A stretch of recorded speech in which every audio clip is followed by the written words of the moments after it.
ಪ್ರಳಯ ಕಾರಿಸಪ್ರಭ ಹರಿಕಥಾಮೃತ ಸಾರ ಗುರುಗಳ ಕರುಣದಿಂದ ಪಣಿತು ಬೇಡುವೆ ಪರಮ ಭಗವತ್ ಭಕ್ತರಿದನ ಆದರದಿ ಕೇಳಿಕೊಳ್ಳು. ಈ ವರ್ಷದ ಜ್ಞಾನಸೂತ್ರದ ಟಾಪಿಕ್ ವಿಷ್ಣುರೇವ ವಿಜಿಜ್ಞಾಸ್ಯ. ವಿಷ್ಣುವನ್ನೇ ಸ್ಮರಣೆ ಮಾಡಬೇಕು, ವಿಚಾರ ಮಾಡಬೇಕು. ವಿಷ್ಣುವನ್ನೇ ಏವಕಾರ ಹಾಕಿದ್ದಾರೆ. ವಿಷ್ಣುವನ್ನೇ ನಾವು ಸ್ಮರಣೆ ಮಾಡಬೇಕಂದ್ರೆ ಅದಕ್ಕೆ ಒಂದು ಪ್ರಯೋಜನ ಬೇಕು. ಪ್ರಯೋಜನ ಇಲ್ಲಂಗೆ ನಾವು ಅಷ್ಟು ಅದಕ್ಕೆ ಮಹತ್ವ ಕೊಡೋದಿಲ್ಲ. ಯಾವ ಕಾರ್ಯನೂ ನಾವು ಮಾಡೋದಿಲ್ಲ, ಏನೋ ಒಂದು ಪ್ರಯೋಜನ ಬೇಕು. ಸ್ವಪ್ರಯೋಜನ ಆಗಲಿ ಪರಪ್ರಯೋಜನ ಆಗಲಿ ಬೇಕು.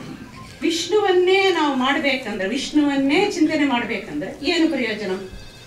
ನಮಗೆ ಬೇಕಾದ್ದು ಸುಖ, ದುಃಖರಹಿತ ಸುಖ. ಆ ಸುಖ ನಮಗೆ ಶಾಶ್ವತವಾಗಿರಬೇಕು. ಅಂತ ಸುಖ ನಮಗೆ ಈ ಪ್ರಪಂಚದಲ್ಲಿ ನಮಗೆ ಸಿಕ್ಕೋದಿಲ್ಲ.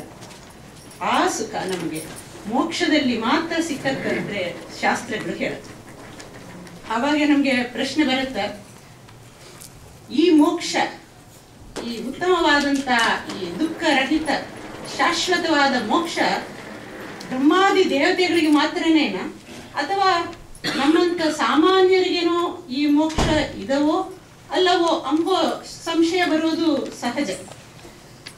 ಮತ್ತು ನಮಗೆ ಅವ್ರು ಹೇಳಿದ್ರು, ಸ್ಪೆಕ್ಟೇಟರ್ ಆಗಿ ಇರಬಾರ್ದು, ಪಾರ್ಟಿಸಿಪೇಟ್ ಮಾಡ್ಬೇಕಂದ್ರೂ ನಾವು ಪಾರ್ಟಿಸಿಪೇಟ್ ಮಾಡಿದವರು, ಇಲ್ಲಿ ಬಂದು ಪಾರ್ಟಿಸಿಪೇಟ್ ಮಾಡಿದವರಿಗೇನೋ ಒಂದು ಸಂದೇಹ ಇರುತ್ತೆ. ಈ ರೀತಿಯಿಂದ ಸಾಧನೆಗಳನ್ನ ತಿಳಿಸಿಕೊಡ್ತಾರೆ. ಈ ರೀತಿಯಿಂದ ನಾವು ಸಾಧನೆ ಮಾಡಿದ್ರೆ ಸಿಕ್ಕತ್ತೆ, ಆ ಮೋಕ್ಷ ನಮಗೆ ಸಿಕ್ಕತ್ತ ಎಂಬುದಕ್ಕೆ ಏನು ಗ್ಯಾರಂಟಿ? ಅದಕ್ಕೆ ನಾವು ಕೇಳಿ ಬಿಡ್ತಾ ಇದ್ವಿ, ಕೇಳಿ ಆಚರಣೆಗೆ ತರ್ತಾ ಇಲ್ಲ ನಾವು. ಸೊ ನಮ್ಗೆ ಬೇಕಾದ್ದು ಏನು? ಭರವಸೆ ಬೇಕು, ವಿಶ್ವಾಸ ಬೇಕು. ಈ ಸಾಧನೆ ನಾವು ಮಾಡಿದ್ರೆ ನಮ್ಮಂತವ್ರಿಗೇನು, ನಮ್ಮಂತ ಅಲ್ಪ ಜನರಿಗೇನು ಮೋಕ್ಷ ಸಿಕ್ಕೇ ಸಿಕ್ಕತ್ತ, ಖಂಡಿತವಾಗಿ ಸಿಕ್ಕತ್ತ ಎಂಬ ಒಂದು ಭರವಸೆ ಬೇಕು. ಅದಕ್ಕೆ ನಮಗೆ ಬರುವಂತ ಈ ಸಂಶಯಗಳೆಲ್ಲ ಸಿಕ್ಕತ್ತೋ ಇಲ್ಲವೋ, ನಮ್ಮಿಂದ ಆಗತ್ತೋ ಇಲ್ಲವೋ, ಈ ಸಂಶಯಗಳೆಲ್ಲ ಪರಿಹಾರ ಮಾಡಿ ವಿಶ್ವಾಸ ಭರವಸೆಯನ್ನ ತುಂಬಿಸುವುದಕ್ಕೆ ದಾಸರು, ತಮ್ಮ ಜಗನ್ನಾಥ ದಾಸರು ತಮ್ಮ ಹರಿಕಥಾಮೃತ ಸಾರದಲ್ಲಿ ಮೊಟ್ಟ ಮೊದಲು ಭಗವಂತನಲ್ಲಿ ಅತ್ಯಂತ ಕರುಣಾ ಇದ ಅಂತ ತೋರಿಸಿಕೊಟ್ಟಿದ್ದಾರೆ. ಕರುಣೆ ಅವನಲ್ಲಿ ಇದ, ಅತ್ಯಂತ ಕರುಣಾಳು ಅವನು. ನಮ್ಮಂತವರಿಗೇನು ಉದ್ಧಾರ ಮಾಡ್ತಾನೆ, ತನ್ನ ಭಕ್ತರಿಗೇನು ಉದ್ಧರಿಸಿ ಮೋಕ್ಷವನ್ನ ಕೊಟ್ಟೇ ಕೊಡ್ತಾನೆ, ಖಂಡಿತವಾಗಿ ಕೊಡ್ತಾನ ಎಂಬೋ ವಿಶ್ವಾಸ ಭರವಸೆಯನ್ನ ಆ ಕರುಣಾಸಂಧಿಯಲ್ಲಿ 31 ಪದ್ಯದಿಂದ ಹೇಳಿದ್ದಾರೆ. ಅದು ನಾವು ಹಿಂದೆ ವಿಸ್ತಾರವಾಗಿ ನೋಡಿದ್ದೀವಿ. ಸೊ ನಮ್ಮ ಅನೇಕ ಜನರಿಗೆ, ಮಹಿಳೆಯರಿಗೆ ಎಸ್ಪೆಷಲಿ ವಿಶ್ವಾಸ ಬಂದಿದೆ, ಭಗವಂತನಲ್ಲಿ ಕರುಣೆ ಇದೆ ಅಂತ ವಿಶ್ವಾಸ ಬಂದಿದೆ. ಅವರು ಹರಿಕಥಾಮಸಾರ ಹೇಳ್ತಾ ಇದ್ದಾರೆ. ಸೊ ಇವಾಗ ಇನ್ನೊಂದು ಸಂದೇಹ ಬರುತ್ತೆ, ಭಗವಂತನಲ್ಲಿ ಕರುಣೆ ಇದೆ ಇದ್ರೂ ನಾವು ಇರೋ ಈ ಸ್ಥಳದಲ್ಲಿ, ಈ ಅಮೆರಿಕಲ್ಲಿ ನಾವು ಸಾಧನೆ ಮಾಡ್ತಾ ಇದ್ದೀವಿ. ನಾವು ಮಾಡುವ ಸಾಧನೆ ಆ ಭಗವಂತನಿಗೆ ಗೊತ್ತಿದೆಯೋ ಅಲ್ಲವೋ, ಭಗವಂತ ಇಲ್ಲಿ ಇದಾನೋ ಅಲ್ಲವೋ, ಒಲಿಯುವಂತ ರೀತಿಯಲ್ಲಿ ಭಗವಂತ ಇಲ್ಲಿ ಇದಾನೋ ಅಲ್ಲವೋ ಎಂಬ ಸಂಶಯ ಬರುತ್ತೆ. ಅದಕ್ಕೆ ಶಾಸ್ತ್ರ ಕೊಟ್ಟ ಉತ್ತರ ವಿಷ್ಣು ಅಂತ ಕೊಟ್ಟಿದ್ದಾರೆ. ವಿಷ್ಣು ಅಂದ್ರೆ ಏನರ್ಥ? ವಿಷ್ಣು ಅಂದ್ರೆ ಏನು ಅಂದ್ರೆ, ವಿಷ್ಣು ಎಂಬ ಶಬ್ದಕ್ಕೆ ಅನೇಕ ಅರ್ಥಗಳನ್ನ ಕೊಡ್ತಾರೆ ಶಾಸ್ತ್ರಕಾರರು. ಫಸ್ಟ್ ಎಲ್ಲವನ್ನು ನೋಡೋಣ. ಫಸ್ಟ್ ಬಂದು ವಿಷ್ಣು ಎಂಬ ಶಬ್ದಕ್ಕೆ ವಿಷನ್ ಧಾತುವಿಗೆ ವಿಷನ್ ವ್ಯಾಪ್ತನಾದವನು ಅಂತ ಅರ್ಥ. ಸೊ ಕರುಣಾಮಯನಾದಂತ ಭಗವಂತ ಎಲ್ಲ ಕಡೆನೂ ಇದ್ದಾನೆ, ಎಲ್ಲ ಇಲ್ಲಿನೂ ಇದ್ದಾನೆ. ಭಗವಂತ ಇದ್ದಾನ, ಇದ್ದು ನಮ್ಮನ್ನ ಒಲಿತಾನ, ಅವನು ಖಂಡಿತವಾಗಿ ಒಲಿತಾನ ಎಂಬ ಭರವಸೆಯನ್ನ ವಿಷ್ಣು ಎಂಬ ಶಬ್ದದಿಂದ ತಿಳಿಸಿಕೊಡ್ತಾರೆ. ಮತ್ತು ಇನ್ನೊಂದು ವಿಷ್ಣು ಎಂಬ ಶಬ್ದಕ್ಕೆ ಇನ್ನು ಅನೇಕ ಅರ್ಥಗಳು ಉಂಟು. ಸೊ ಈ ವಿಷ್ಣು ವ್ಯಾಪ್ತ ಎಂಬುದನ್ನ ಶಾಸ್ತ್ರದಲ್ಲಿ ಬ್ರಹ್ಮ ಎಂಬ ಶಬ್ದದಿಂದಲೂ ಪ್ರಯೋಗ ಮಾಡುತ್ತಾರೆ. ಅವ್ರು ಹೇಳಿದ್ದು, ಶಾಸ್ತ್ರದಲ್ಲಿ ಇಡೀ ವೇದಕ್ಕೆ ನಿರ್ಣಯ ಮಾಡುವಂತ ಬ್ರಹ್ಮಸೂತ್ರಗಳು ಆ ಭಗವಂತನನ್ನ ಬ್ರಹ್ಮ ಅಂತ ಕರೀತಾರೆ. ಬ್ರಹ್ಮ ಅಂದ್ರೂ ಫಸ್ಟ್ ಅಥಾತೋ ಬ್ರಹ್ಮ ಜಿಜ್ಞಾಸ ಅವರು ಹೇಳ್ತಾರೆ. ಈ ವಿಷ್ಣು ಎಂಬ ಶಬ್ದಕ್ಕೆ ಏನ್ ಅರ್ಥ ಇದೆಯೋ ಅದೇ ಬ್ರಹ್ಮ ಎಂಬ ಶಬ್ದಕ್ಕೇನು ಬ್ರಹ್ಮಿತತ್ವ ಬ್ರಹ್ಮ ಅಂತ, ಅಂದ್ರೆ ದೊಡ್ಡ ವಸ್ತು ವ್ಯಾಪ್ತನಾದ ವಸ್ತು ಅಂತಾನೆ ಬರುತ್ತೆ. ಸೊ ವಿಷ್ಣು ಎಂಬೋ ಶಬ್ದಕ್ಕೇನು ಬ್ರಹ್ಮ ಎಂಬೋ ಶಬ್ದಕ್ಕೇನು ವ್ಯಾಪ್ತನಾಗಿದ್ದಾನೆ ಎಂಬುದು ಒಂದೇ ಆಗತ್ತೆ. ಸೊ ಇವಾಗ ವ್ಯಾಪ್ತನಾಗಿದ್ದಾನೆ ಕರುಣಾಮಯನಾದಂತ ಭಗವಂತ ಇಲ್ಲಿನೂ ಇದ್ದಾನೆ, ವ್ಯಾಪ್ತನಾಗಿದ್ದಾನೆ ಅಂತ ನಮ್ಗೆ ಸ್ವಲ್ಪ ಗೊತ್ತಾಗುತ್ತೆ. ಸೊ ಇದನ್ನ ಹೇಗೆ ಚಿಂತನೆ ನಾವು ಮಾಡಬೇಕು? ವ್ಯಾಪ್ತ ವ್ಯಾಪ್ತ ಅಂತ ಮಾಡ್ಬೇಕಾ, ವಿಷ್ಣು ವಿಷ್ಣು ಅಂತ ಮಾಡ್ಬೇಕಾ, ಬ್ರಹ್ಮ ಬ್ರಹ್ಮ ಅಂತ ಮಾಡಿದ್ರೆ ಮೋಕ್ಷ ಸಿಗುತ್ತಾ ಅಂದ್ರೆ ಅದು ಹೇಗೆ ಆ ವಿಷ್ಣುವನ್ನ ತಿಳ್ಕೋಬೇಕು. ವಿಷ್ಣುವನ್ನ ತಿಳ್ಕೊಳ್ಳೋದು ಅಂದ್ರೇನು? ವಿಷ್ಣುರೇವ ಜಿಜ್ಞಾಸ್ಯ ಅಂದ್ರೆ ತಿಳ್ಕೊಳ್ಳೋದು ಅಂದ್ರೆ ಏನು? ಒಂದು ವಸ್ತುವನ್ನ ತಿಳ್ಕೋಬೇಕಂದ್ರೆ ಅವರ ಗುಣಗಳು, ಇವರನ್ನ ನಾನು ತಿಳಿದಿದ್ದೇನೆ ಅಂದ್ರೆ ಇವರು ಎಂಥದ್ದವರು ಅಂತ ನನಗೆ ಗೊತ್ತಿದೆ ಅಂತ. ಹಾಗೇನೆ ವಿಷ್ಣುವನ್ನ ಗುಣಗಳನ್ನ ತಿಳ್ಕೋಬೇಕು, ಎಂಥದ್ದವನು ಅಂತ. ಇದಕ್ಕೆ ವಿಷ್ಣುವನ್ನ ಹೇಗೆ ತಿಳ್ಕೋಬೇಕಂದ್ರೆ ಅದಕ್ಕೆ ಶಾಸ್ತ್ರ ಕೊಡುವಂತ ಉತ್ತರ ವಿಷ್ಣು ಅಂತೆ. ಇಲ್ಲಿ ವಿಷ್ಣು ಅಂದ್ರೆ ಶಬ್ದಕ್ಕೆ ಹೇಗೆಂದ್ರೆ ವಿಷನು ಅಂತ ತಿಳ್ಕೋಬೇಕಂತ. ವಿಷ್ಣುವನ್ನ ವಿಷನು ಅಂತ ಹೇಗೆ ತಿಳ್ಕೋಬೇಕು? ಫಸ್ಟ್ ವಿಷ ಅಂದ್ರೆ ಸಂಸಾರದಲ್ಲಿ ಇರುವಂತ ವಿಷ. ಸಂಸಾರದಲ್ಲಿ ನಾವು ನೋಡ್ತಾನೆ ಇದ್ದೀವಿ. ಆ ಸಂಸಾರದ ವಿಷವನ್ನ ಹೋಗಲಾಡಿಸೋ ನುದತಿ, ವಿಷ ನುದತಿ ಅಂತ. ಆ ಸಂಸಾರ ವಿಷವನ್ನ ತೆಗೆಯೋನು ಅಂತ ಅವನನ್ನ ನಾವು ಚಿಂತನೆ ಮಾಡ್ಬೇಕಂತ. ಅದು ಮಾತ್ರ ಅಲ್ಲ, ಆ ವಿಷ್ಣು ಎಂಬ ಶಬ್ದಕ್ಕೆ ಇನ್ನು ಅನೇಕ ಅರ್ಥಗಳು ಉಂಟು. ಒಂದು ಅರ್ಥ ಏನಂದ್ರೆ ಇವಾಗ ವಿಷನು ನೋಡಿದೀವಿ, ಆಮೇಲೆ ವಿ ಶ ನು ಅದನ್ನ ಸ್ಪ್ಲಿಟ್ ಮಾಡಿ ನೋಡ್ಬೇಕು. ಸ್ಪ್ಲಿಟ್ ಮಾಡಿ ನೋಡಿದಾಗ ಅಲ್ಲಿ ನ ಬರುತ್ತೆ, ನಕಾರ ಬಲಂ ಅಂತ. ಅಂದ್ರೆ ಏನರ್ಥ? ಅವನು ಬಲವಂತನಾಗಿದ್ದಾನೆ, ಇಚ್ಛಾವಂತನಾಗಿದ್ದಾನೆ ಅಂತ. ಆಮೇಲೆ ನ ಆಯ್ತು ಶಕಾರ ಪ್ರಾಣ ಆತ್ಮ ಅಂತ. ಪ್ರಾಣ ಶಕ್ತಿಯನ್ನು ತುಂಬಿಸ್ತಾನ, ಎಲ್ಲರೆಲ್ಲೂ ಆ ಶಕ್ತಿಯನ್ನು ಕೊಡ್ತಾನ. ಮತ್ತು ಅವನು ಆತ್ಮ ಹೇಗೆ ತಿಳ್ಕೋಬೇಕು? ಅವನು ವ್ಯಾಪ್ತ, ಏನು ಗಾಳಿನೂ ಎಲ್ಲ ಕಡೆನೂ ಇದೆ ಗಾಳಿ, ಆ ರೀತಿಯಿಂದ ಅವನ ತಿಳ್ಕೋಬೇಕಂದ ಇಲ್ಲ. ಅವನನ್ನ ಸ್ವಾಮಿ, ಆತ್ಮ ಅಂದ್ರೆ ಅವನು ಸ್ವಾಮಿ ಅಂತ ತಿಳ್ಕೋಬೇಕು.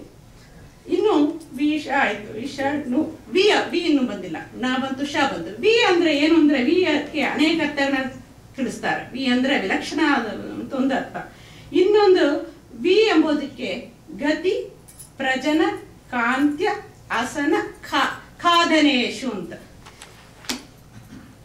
ತುಂಬಾ ಇಂಟಿಮಿಡೇಟಿಂಗ್ ಆಗಿರುತ್ತೆ. ಇಷ್ಟೆಲ್ಲ ನಾವು ತಿಳ್ಕೊಬೇಕಂತ.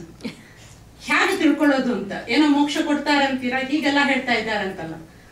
ಅದಕ್ಕೆ ನಮ್ಮ ಕರುಣಾಳು ಆದಂತ ನಮ್ಮ ದಾಸರು ಈ ಅರ್ಥವನ್ನ ಏನು ಗತಿ, ಪ್ರಜನ, ಕಾಂತ್ಯ, ಆಸನ, ಖಾದನೇಶು, ಆಮೇಲೆ ನಕಾರ ಬಲಂ, ಶಕಾರ ಪ್ರಾಣಾತ್ಮ, ಇಷ್ಟು ಈ ಅರ್ಥಗಳನ್ನು ಮುಂಚೆ ನಾನು ಮೀನಿಂಗ್ ಅಂತ ಕೊಟ್ಟಿದ್ದೀನಿ ನೋಡಿ.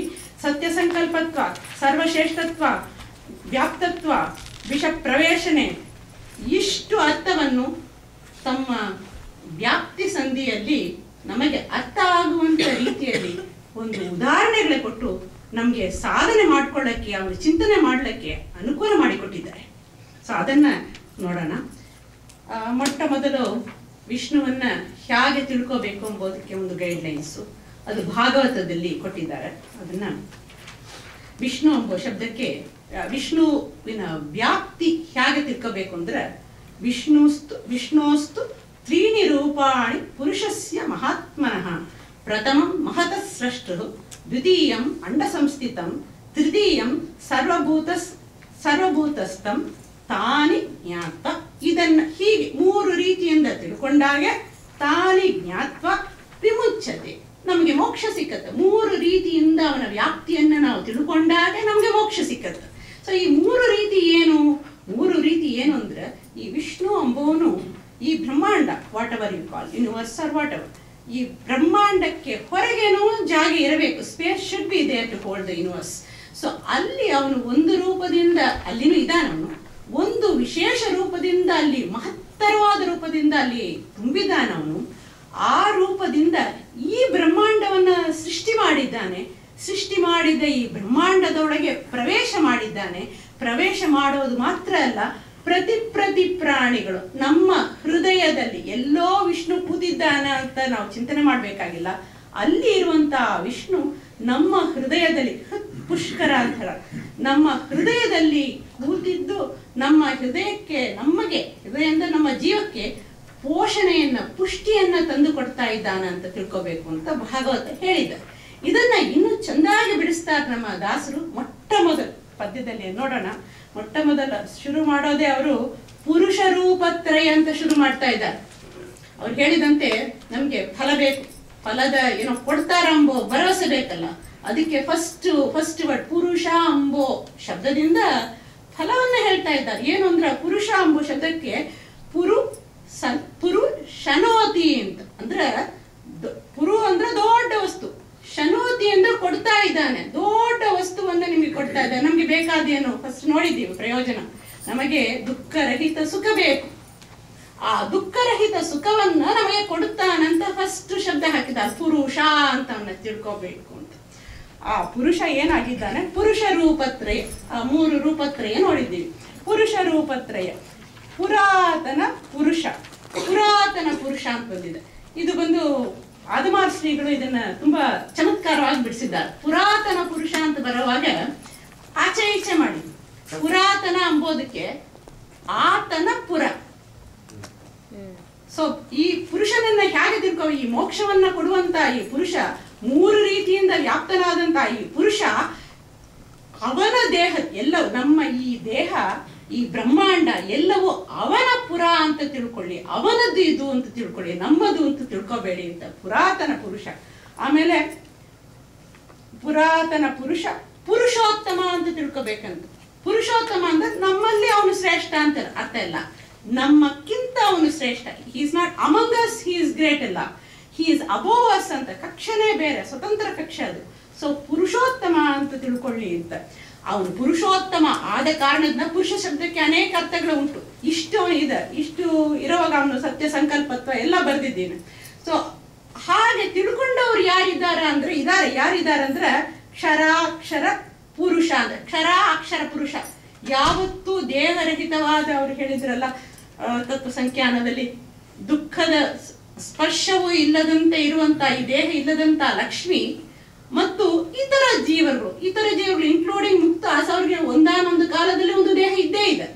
ಸೊ ಅವರು ಕ್ಷರ ಅಕ್ಷರ ಪುರುಷರಾಗ್ತಾರೆ. ಸೊ ಇವರುಗಳಿಂದ ಪೂಜೆಯನ್ನ ಸ್ವೀಕಾರ ಮಾಡ್ತಾರೆ. ಕ್ಷರಾಕ್ಷರ ಪುರುಷ ಪೂಜಿತ ಪಾದ, ಅವರುಗಳು ಪೂಜೆ ಮಾಡ್ತಾ ಇದ್ದಾರೆ. ಬಿಕಾಸ್ ಅವನೇ ಸ್ವತಂತ್ರ ಅಂತ ತಿಳ್ಕೊಂಡಿದ್ದಾರೆ. ಸತ್ಯ ಸಂಕಲ್ಪ ಅಂತ ಒಂದು ಮೀನಿಂಗ್ ಕೊಟ್ಟಿದ್ದೀನಿ. ಸತ್ಯ ಸಂಕಲ್ಪ ಅಂದ್ರೆ ಸತ್ಯ ಅಂಬೋದಕ್ಕೆ ಸತ್ಯಂ ಸ್ವಾತಂತ್ರ್ಯ ಮುಕ್ತಿಷ್ಠತೆ ಅಂತ ಹೇಳ್ತಾರೆ. ಸತ್ಯ ಅಂಬೋ ಶಬ್ದದಲ್ಲಿ ಸ್ವತಂತ್ರನಾದವನು ಅಂತನೂ ಒಂದು ಮೀನಿಂಗ್ ಅನ್ನ ಆಚಾರ್ಯ ಭಾಗವತ ತಾತ್ಪರ್ಯದಲ್ಲಿ ಕೊಟ್ಟಿದ್ದಾರೆ. ಸೊ ಅದಕ್ಕೋಸ್ಕರ ಇವರು ಆದ ಕಾರಣದಿಂದ ಕ್ಷರಾಕ್ಷರ ಪುರುಷ ಪೂಜಿತ ಪಾದ.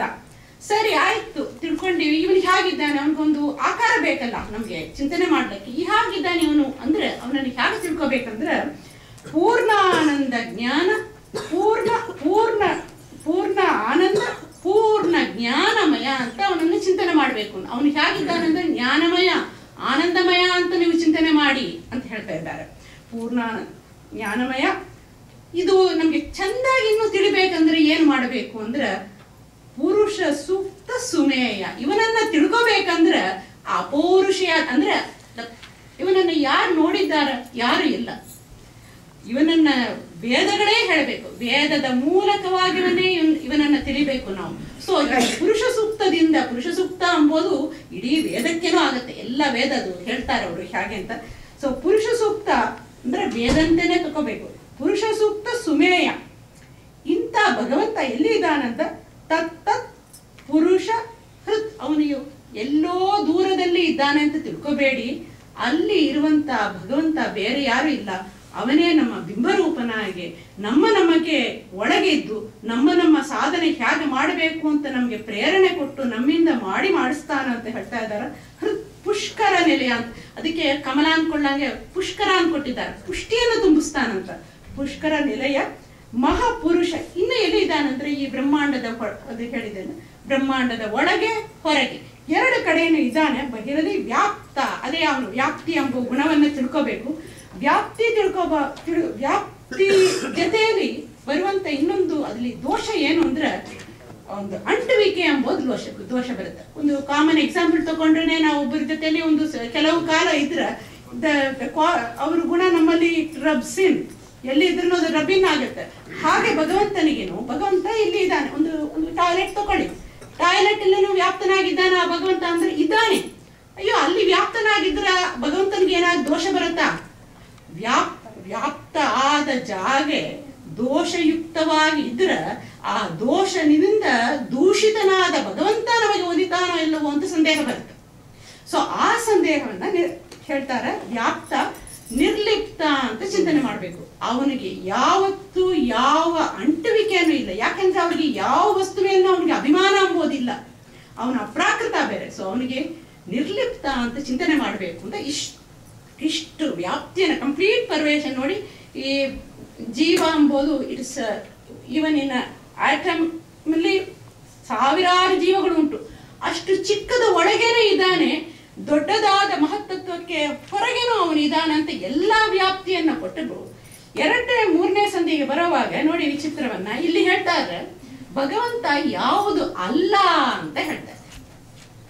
ವ್ಯಾಪ್ತನಾದ ಭಗವಂತ ಯಾವುದಲ್ಲ ಅಲ್ಲ ಅಂತ ಹೇಳ್ತಾರೆ. ಸ್ತ್ರೀ ಅಲ್ಲ, ನಪುಂಸಕ ಅಲ್ಲ, ಪುರುಷ ಅಲ್ಲ, ಭೂ ಸಲಿಲ ಅನಲ ಅನಿಲ ಗಗನ ಮನ ಶಶಿ ಭಾನು ಅದು ಹೇಳ್ತಾರೆ. ಆಮೇಲೆ 3rd ಪದ್ಯದಲ್ಲಿ ಗಂಧ ರಸ ರೂಪ ಸ್ಪರ್ಶ. ಅಂದ್ರೆ ನಾವು ನೋಡುವಂತ ಯಾವ ಯಾವ ಪದಾರ್ಥವನ್ನ ನಾವು ನೋಡ್ತಾ ಇದ್ದೀವೋ ಆ ನಾವು ನೋಡುವ ಪದಾರ್ಥ, ಚಂದ್ರ ಇಂದ್ರ ರುದ್ರ ಮುಂತಾದ ದೇವತೆಗಳನ್ನು ಇಟ್ಕೊಳ್ಳಿ, ಎಲ್ಲಾನು ಇಟ್ಟುಕೊಳ್ಳಿ, ಮನಸ್ಸಲ್ಲಿ ಬರುವಂತ ಆಲೋಚನೆಗಳನ್ನ ಇಟ್ಟುಕೊಳ್ಳಿ, ಆ ಏನೇನು ನೋಡ್ತೀವೋ ಏನೇನು ಮನದಲ್ಲಿ ಆಲೋಚನೆ ಮಾಡ್ತೀವೋ ಆ ಪದಾರ್ಥಗಳು ಭಗವಂತ ಅಲ್ಲ.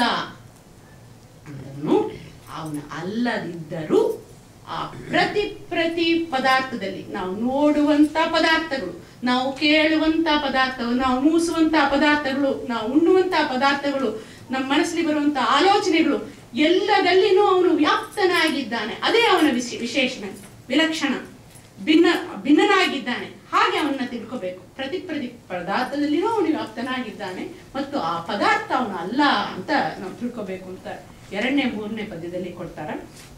ಆಮೇಲೆ ಭಗವಂತ ಯಾಕೆ ಇರಬೇಕು, ವ್ಯಾಪ್ತನಾಗಿನೂ ಯಾಕೆ ಇರಬೇಕು, ಏನು purpose, what is the purpose, why should he be there ಅಂತ ಕ್ವಶನ್ ಬಂದಾಗ ಹೇಳ್ತಾರೆ, ಭಗವಂತನಲ್ಲಿ ವಿಷ್ಣುವಲ್ಲಿ ಇನ್ನೊಂದು ಧರ್ಮ ಏನು ಅಂದ್ರೆ ಸತ್ತಾಪ್ರದ ಅಂತ ಹೇಳ್ತಾರೆ, ಸರ್ವಸತ್ತಾಪ್ರದ ಅಂತ ಹೇಳ್ತಾರೆ. ಅಂದ್ರೆ ಏನಂದ್ರೆ ಒಂದು ವಸ್ತು ಇದೆ, ಈ ವಸ್ತು ಇರಬೇಕು ಇಲ್ಲಿ ಅಂದ್ರೆ ಈ ವಸ್ತುವಿಗೆ ಅಸ್ತಿತ್ವ ಅಂತ ಹೇಳ್ತಾರೆ, ಎಕ್ಸಿಸ್ಟೆನ್ಸ್. ವಸ್ತು ಅಂದ್ರೆ ಇರುವಂತದ್ದು ಅಂತ ಅರ್ಥ. ಅವರ ತತ್ವ ಅಂತ ಹೇಳಿದ್ರಲ್ಲ ಅದೇ ಇರುವಂತ ಪದಾರ್ಥ. ಈ ಇರುವಂತ ಪದಾರ್ಥಕ್ಕೆ ಹೊರಗೆ ಅವನು ಇದ್ದು ಧಾರಕನಾಗಿರಬೇಕು, ಅದು ಕುಸಿದು ಹೋಗಲಾಂಗೆ ಧಾರಕನಾಗಿರಬೇಕು. ಆಮೇಲೆ ಅದು ಹೊರಗಡೆ ಧಾರಕನಾಗಿರ್ತಾನೆ, ಒಳಗಡೆ it can change, it can shrink, it can do something. ಅದು ಆಗ್ಲಾಂಗಿರ್ಲಕ್ಕೆ ಒಳಗೇನೂ ಇರಬೇಕು, ಅವನು ಹೊರಗೆ ಇರಬೇಕು, ಒಳಗೆ ಇರಬೇಕು, ಈ ಆಕಾರದಲ್ಲಿನೂ ಅವನು ಇರಬೇಕು. ಈ ಆಕಾರದ shape has to be maintain, ಈ ಆಕಾರದಲ್ಲಿನೂ ಅವನು ಇರಬೇಕು. ಸೊ ಎಲ್ಲ ಕಡೆನೂ ಅವನು ಇರುವಿಕೆ ಯಾವುದಕ್ಕೆ ಅಂದ್ರೆ ಈ ಒಂದು ವಸ್ತುವಿಗೆ ಅಸ್ತಿತ್ವ ಕೊಡುವುದಕ್ಕಾಗಿ ಅವನು ಇದ್ದಾನೆ ಅಂತ. ಅದು ಹೇಗಿದ್ದಾನೆ ಅಂತ ಹೇಳ್ತಾರೆ. ಈ ವಸ್ತುವಿಗೆ ಅಸ್ತಿತ್ವ ಕೊಡುವುದಕ್ಕೆ ಈ ವಸ್ತು ಅಂತ ನಾವು ತಕೊಂಡಾಗ ಚೇತನವೂ ಬರುತ್ತೆ, ಚೇರ್ ಟೇಬಲ್ ಬರುತ್ತೆ, ನಿಮ್ಮಂತ ದೇಹಗಳು ಬರುತ್ತೆ. ಚೇತನದಲ್ಲಿ ಒಂದು ರೀತಿಯಿಂದ ಇದ್ದಾನೆ, ಜಡದಲ್ಲಿ ಇನ್ನೊಂದು ರೀತಿಯಿಂದ ಇದ್ದಾನೆ. ಅದು ಹೇಗಿದ್ದಾನೆ ಎಂಬುದನ್ನ 9th ಪದ್ಯ ಭಾರ್ಯರಿಂದೊಡಗು ಅದು ಹೇಳ್ತಾ ಇದ್ದಾರೆ.